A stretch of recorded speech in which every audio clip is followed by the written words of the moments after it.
Olá, isto é um vídeo com a resolução de um problema que saiu no teste do ano passado e então, portanto, o problema está aqui descrito e temos aqui um controlador, temos um processo, temos aqui uma perturbação, que vocês estão aqui a ver, um distúrbio, a entrada do sistema é esta, temos aqui a função de transferência do controlador e do processo, não é? Nós vamos ver que a linha A tem aqui uma série de coisas, pede a função de transferência que relaciona ao C, a saída controlada com a referência e a saída controlada com o distúrbio. Nós aqui vamos só fazer, vamos ver a resolução da função de transferência que relaciona a saída controlada, o C de S, com o R de S. Ora, eu para poupar tempo já tenho aqui a resolução, portanto isto é o pretendido. Estamos a considerar só esta entrada ativa, pelo teorema da sobreposição.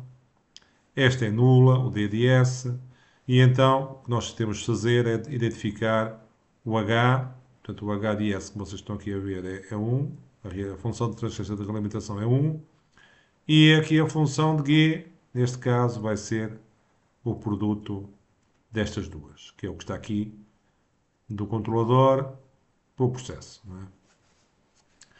Pronto, aplicando a fórmula genérica para reduzir uma malha a um bloco só, que é esta aqui, que é a função para a frente G é dividir por um mais G vezes o H, fazendo as contas, iam chegar à conclusão que a função de transferência está aqui em baixo, dava K a dividir por S mais 5 vezes S mais 10 mais K.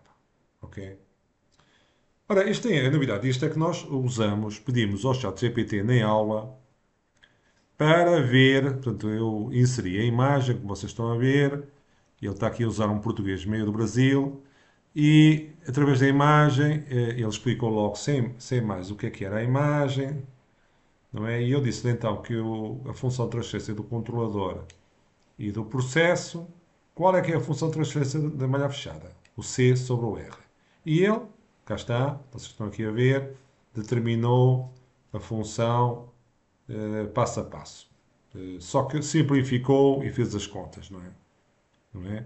Eu até passei isto para aqui, não, desculpem, não passei para aqui, mas simplesmente para aqui para baixo, e a função, o resultado, dá o mesmo resultado, como vocês podem ver, portanto, porque este denominador que está aqui, basicamente fazendo as contas, dá este denominador que está aqui. Portanto, este aqui é o mesmo que aquele lá, não é? Fazendo as contas. Portanto, o ChatGPT conseguiu fazer este teste com sucesso, determinando a função de transferência em malha fechada. O que pode ser um auxílio para vocês fazerem, para vocês estudarem. Ora, o próximo problema era determinar a expressão do erro em regime estacionário para uma entrada em referência em degrau unitário, considerando o D nulo. E depois disso, se existir erro estacionário, explique como alteraria o controlador para o anular. Ora, nós sabendo a função de transferência malha fechada e sabendo que o erro, a expressão do erro é igual, o erro, não é? Que está aqui, vai ser igual à entrada menos a saída. Pronto, partimos da expressão do erro, desculpem, que está aqui, dividimos ambos os lados da equação por R e obtemos até 1 menos a função de transferência em malha fechada. Pegamos na função de transferência que está aqui, substituímos, fazemos as contas, simplificamos, vocês podem depois confirmar, chegamos a esta expressão aqui. O E sobre o erro dá a expressão que está aqui em baixo, não é? É esta. A partir daqui, sabendo que o degrau, que a entrada é um degrau unitário, a transformada num degrau unitário é 1 sobre S, substituímos então, como está aqui, na expressão o R por esta expressão, e depois aplicamos o teorema do valor final, que diz que o erro em regime estacionário é igual ao limite do S vezes o erro, quando o S tende para zero. Fazendo as contas, íamos chegar à conclusão que o erro estacionário, ou o steady state error, a expressão dá 50 a dividir por 50 mais k. Ok? Vamos ver se o ChatGPT conseguiu fazer. Portanto, eu fiz a mesma pergunta, determina a expressão do erro em regime estacionário quando a entrada é um degrau, e ela então aplica aqui o termo do valor final, estão a ver? faz as contas, só que faz as contas não na forma, na forma polinomial. E então, mas chegou ao fim, o mesmo resultado, não é? Está aqui, que eu copiei para analisarmos aqui. Portanto, ele chegou às contas certinhas, não é? A expressão é a mesma, como vocês estão a ver, 50 a dividir por 50 mais k, e ainda faz uma análise teórica. Diz assim um erro em regime estacionário do sistema, quando submetido a um degrau unitário, é 50 a dividir por 50 mais k. Este erro tende a diminuir à medida que k aumenta, o que é consistente com a expectativa de um controlador proporcional mais forte, maior k. Melhora a precisão do sistema em regime estacionário. Portanto, basicamente o que ele está aqui a dizer é que se nós temos um degrau unitário, não é? Se quanto maior o k, menor vai ser a diferença entre a saída e a entrada. Menor vai ser este erro em regime estacionário. Isto independentemente da resposta ser ou não oscilatória, não é? Mas pronto, isto aqui ficam com esta referência, que é quanto maior o k, menor o erro, está bem? Já agora, a próxima pergunta era o que é que nós podemos fazer ao controlador para diminuir o erro em regime estacionário?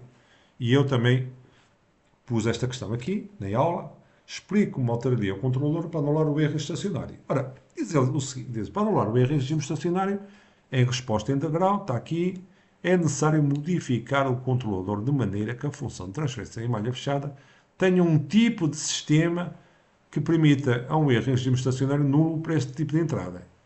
E depois diz o seguinte, isto é frequentemente alcançado com a introdução do integrador no controlador. O que é um integrador? Vocês têm de ver a parte teórica, porque é que isto é verdade. Um integrador, tem aqui a resposta também que ele... Não, desculpa, isto é no próximo... Um integrador é um termo, um integrador puro é um termo 1 sobre S, é um polo na origem. E vocês têm de saber na teoria porque é que um polo na origem faz com que o erro em regime estacionário seja nulo. Mas ele explica aqui, até que diz aqui que se nós usássemos um controlador de efeito proporcional integrativo ou integral, que íamos obter um erro nulo. E prova, ok? Ora bem, o próximo passo, a próxima linha era determinar a estabilidade do sistema.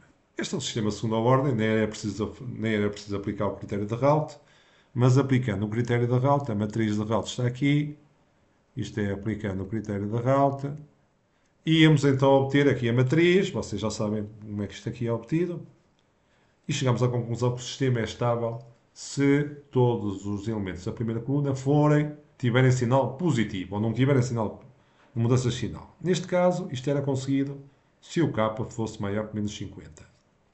Mais uma vez, o nosso amigo GPT, eu pedi para analisar a estabilidade em sistema em malha fechada para um sistema sem o integrador num controlador e ele fez as continhas e cá está. Qual é que é o resultado?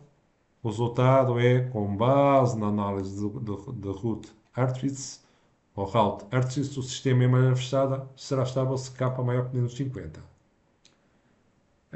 Portanto, isto aqui só demonstra que, de facto, o ChatGPT pode ser uma ferramenta muito, muito útil para você estudar. Isto é uma espécie de um tutor personalizado, ok? E com isto vou tentar terminar este vídeo, esperando que tenham gostado.